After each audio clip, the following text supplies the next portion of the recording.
Assalamu alaikum wa rahmatullah.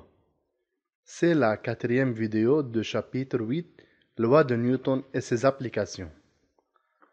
À la fin de cette vidéo, vous allez être capable de dériver les équations de mouvement d'un objet en chute libre. Rappelons-nous que, dans la dernière vidéo, nous distinguons l'inertie et la masse. Nous avons énoncé la première et la troisième loi de Newton. Nous avons énoncé la deuxième loi de Newton et enfin la force de tension sur une corde de masse négligeable. Avant de commencer, il est important de vous donner quelques informations sur les primitives. Le primitif ou antidérivé est l'inverse du dérivé d'une fonction. Il a un symbole mathématique et sa lecture comme grand F de t est l'intégrale de la fonction f de t dt. Une fonction n'a pas une seule primitive, mais ils prennent la forme d'une fonction plus une constante arbitraire. Nous allons considérer les primitives des fonctions dont nous aurons besoin dans cette leçon. Si nous avons une fonction f de t égale à at exposant n, la règle dit que la primitive de f est f de t égale à la constante a multipliée par t exposant n plus 1 divisé par le nouvel exposant n plus 1 plus cette constante arbitraire c. Vérifions-le en faisant son dérivé. Nous multiplions l'exposant n plus 1 avec la fonction at exposant n plus 1. Le tout divisé par n plus 1 est soustrait 1 de l'exposant. En réduisant n plus 1 avec n plus 1, nous pouvons trouver la réponse comme at exposant n le même que celui que nous avons commencé avec. Mais où est c? C est constante, donc le dérivé de c est 0. Quelques exemples que nous pouvons les travailler dans cette leçon. Si a est 0, quelle fonction a un dérivé égal à 0? C'est le dérivé d'une constante. Ainsi, la primitive de 0 est juste constante. Ceci est facile à vérifier. Maintenant, que faire si la fonction est v de x égale à 4, qui est une constante?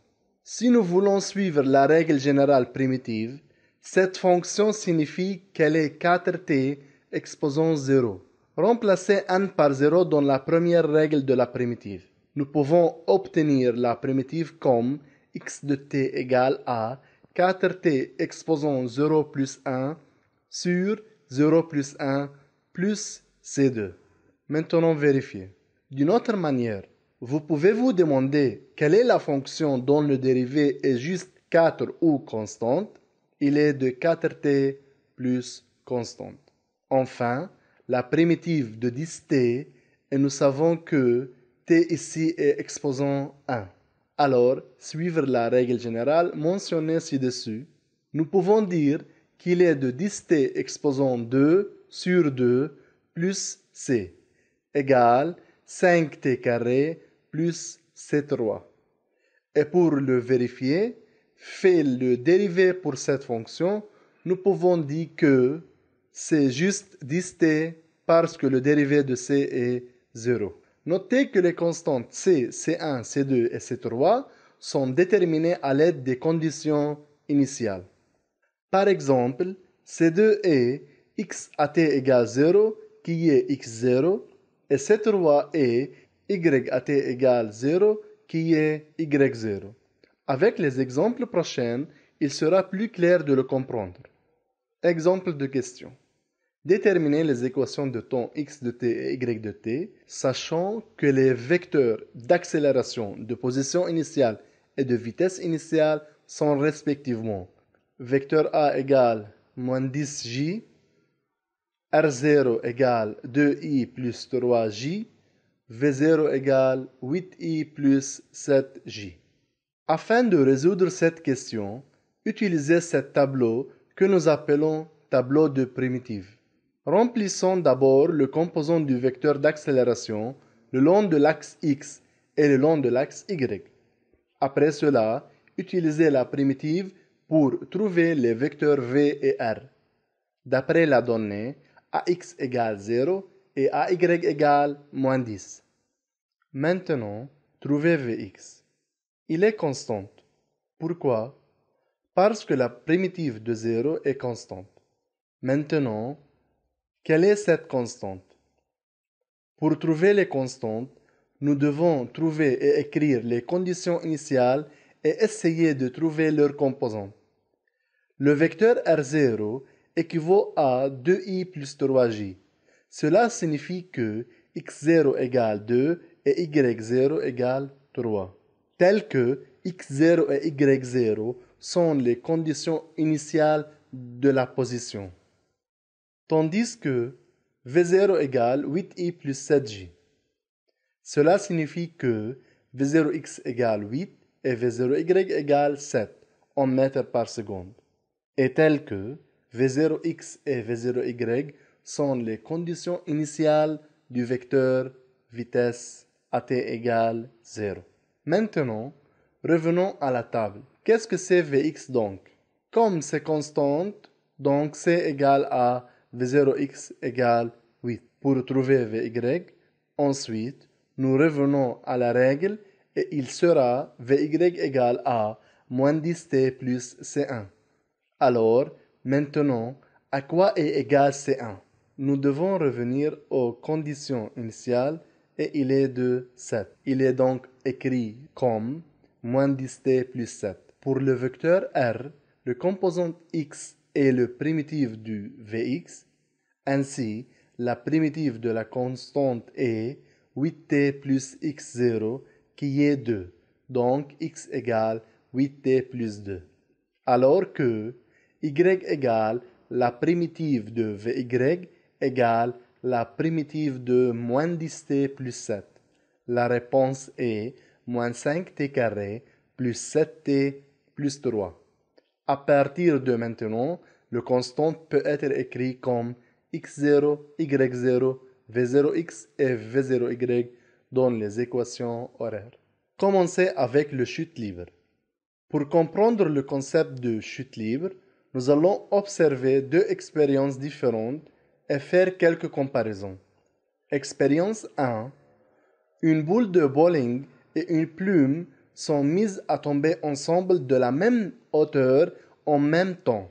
Lequel, selon vous, atteindra le sol avant?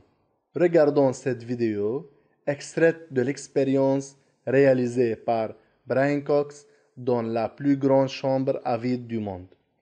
Il est utilisé pour tester les astronautes dans les conditions de l'espace. Il a pris une boule de bowling et quelques plumes. Il les laissa tomber en même temps pour voir lequel est le plus rapide. Maintenant, dans ce cas, les plumes sont tombées au sol à un rythme plus lent, donc la boule de bowling atteint le sol premièrement. Quelles sont les forces qui agissent sur chacune d'elles? Chacun est soumis à son poids et à la résistance de l'air. Dans la deuxième expérience, la chambre est évacuée de l'air. Quel objet atteindra le sol en premier? Vous croyez que c'est la boule de bowling? Regardons la vidéo suivante avec Brian Cox. La même expérience est répétée après avoir évacué la chambre de l'air. De la même position, la plume et la boule de bowling sont les sons. Vous pouvez voir leur mouvement alors qu'il est montré au ralenti. Vous attendiez-vous à ce résultat? Qu'est-ce que les forces agissant sur chacun d'eux donc? Que dire de la position et de la vitesse de ces deux objets en un instant t? Il n'y a pas de résistance de l'air, et chaque corps est soumis à son poids seulement. Ils ont la même position et la même vitesse, bien que leur masse et forme sont différentes. Tirez une conclusion en résumant les résultats. Pour chaque expérience, nommez les forces sur la boule de bowling d'abord, puis sur les plumes. Lequel atteint d'abord le sol? Dans la première expérience, la boule de bowling. Dans la seconde, les deux sont arrivés en même temps.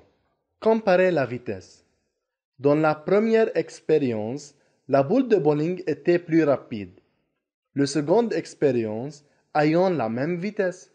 Lequel expérience peut appeler corps en chute libre? Ce n'est pas celui de la première expérience. Il est dans le second. Les objets en chute libre et tous objets se déplaçant sous l'action de son poids seulement. En fait, d'après les deux dernières expériences, nous obtenons que la boule de bowling et la plume ont le même mouvement quand ils sont tombés librement, indépendants de leur masse ou de leur forme. Ce résultat peut-il être trouvé analytiquement comme le résultat expérimental? Nous savons que la seule force agissante est le poids. En appliquant la deuxième loi de Newton, alors mg vecteur égale à ma vecteur.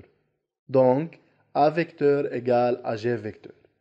Cette expression montre que le mouvement est indépendant de la masse et de toute quantité physique liée au volume ou à la forme, de sorte que la forme n'affecte pas le mouvement et la masse n'affecte pas le mouvement en accord avec l'expérience 2.